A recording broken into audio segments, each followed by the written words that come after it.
Hey everybody, it's Jim Shirley with Happy Gluten-Free, and today I'm going to answer the question, can you substitute gluten-free flour for any recipe? So here's what I'm going to do in this video.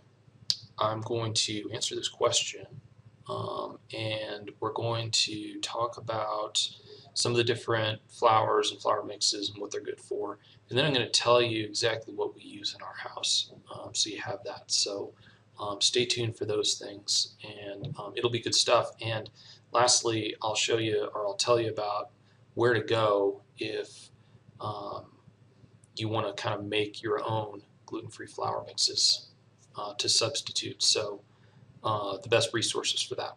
Okay, so let's get started. Now, here's the deal. Can you substitute gluten-free flour for any recipe? First thing we need to understand is what gluten-free flour is. And, generally speaking, we've got wheat flour, and that's been used to make, everything maybe you're used to eating before you had to go gluten-free. So breads, pancakes, muffins, everything. You just kind of used wheat flour for that. And in the gluten-free world, there are many different gluten-free flours. None of them individually have the same properties as wheat flour. And so none of them are exceptionally good at leavening, which is kind of that rising that you get from wheat flour. None of the gluten-free flours are exceptionally good at binding, which is sticking things together and making it so bread is, malleable, and you can move it around without breaking it and stuff like that. And so you've got kind of these different levels of gluten-free flours. So there's like the potato starch, there's tapioca flour, there's the brown and white rice flours. Those flours are all very starchy and very, very fine powdery, and none of those individually is a good substitute for any recipe that would have called for wheat flour. Then you've also got the more grainy type flours like almond meal or almond flour. You've got millet, sorghum. Those are flours that tend to have a little more texture to them, and they also tend to have more taste. Then you've got something called guar gum, or that's G-U-A-R, guar gum, or xanthan gum, and both of those are basically another powdery substance that helps bind things together. And so what happens is, generally speaking, since none of these individual gluten-free flours are suitable for most recipes, what happens is most people in the gluten-free world have mixed the various gluten-free flours together to achieve kind of the best of the best for whatever recipe they're making. And then they generally add the guar gum or the xanthan gum or both to sort of help the flours bind when you're baking, and then that kind of thing. So, and then what you'll also find in the gluten-free recipes is that there's either more of some other ingredients like eggs, so eggs help give recipes when you're baking.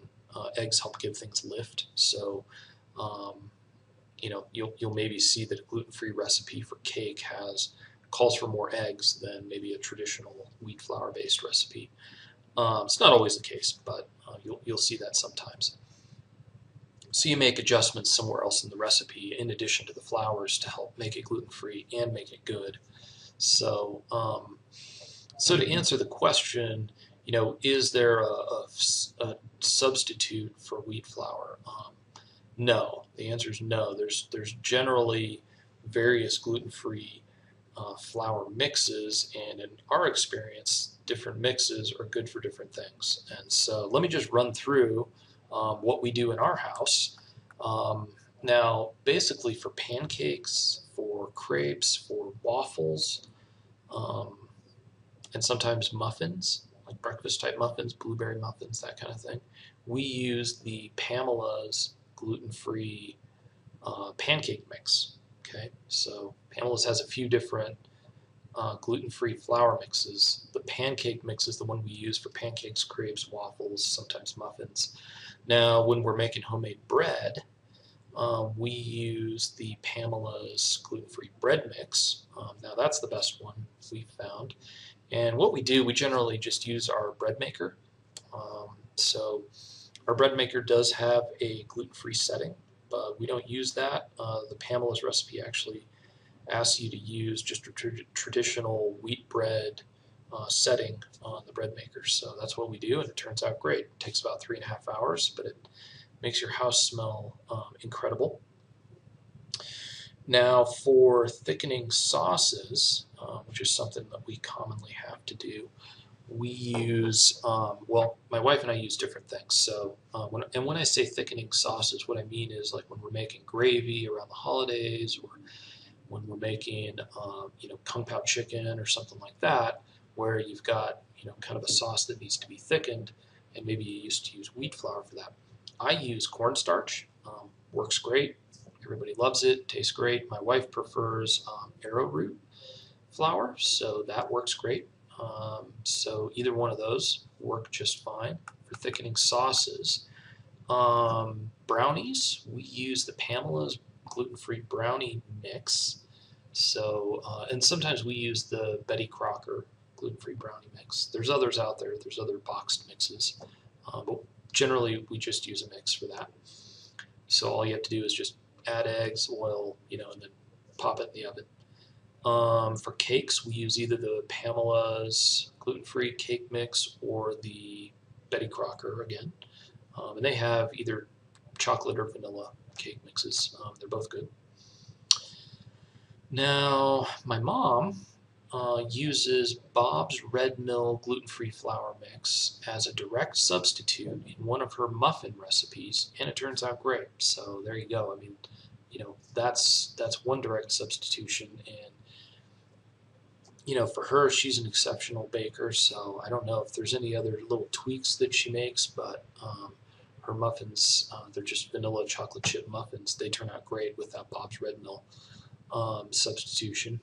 For cornbread, we just buy a mix. And so that's it. We generally don't use anything, but mixes for all these things that I've talked you through.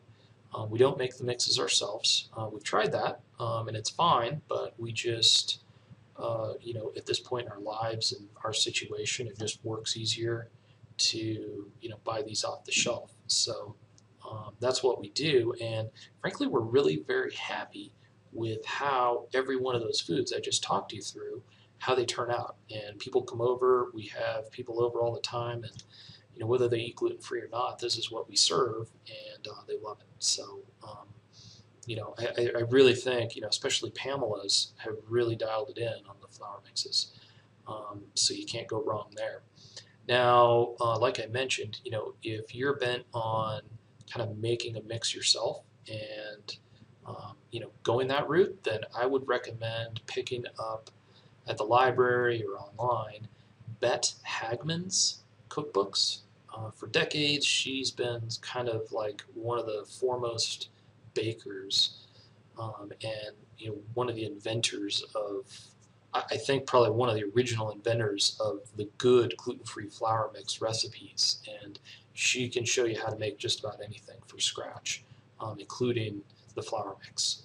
So I would dig into her books if you really want to kind of do this yourself rather than buying the mixes off the shelf. So there you have it. Thanks a lot for joining me. Hey, do me a favor while you're here. If you made it all the way through to this point, please click to subscribe to the channel, and do that so that you get notification whenever we add new videos, which I'm going to be doing more of here in the coming months. And also look around if there's any links.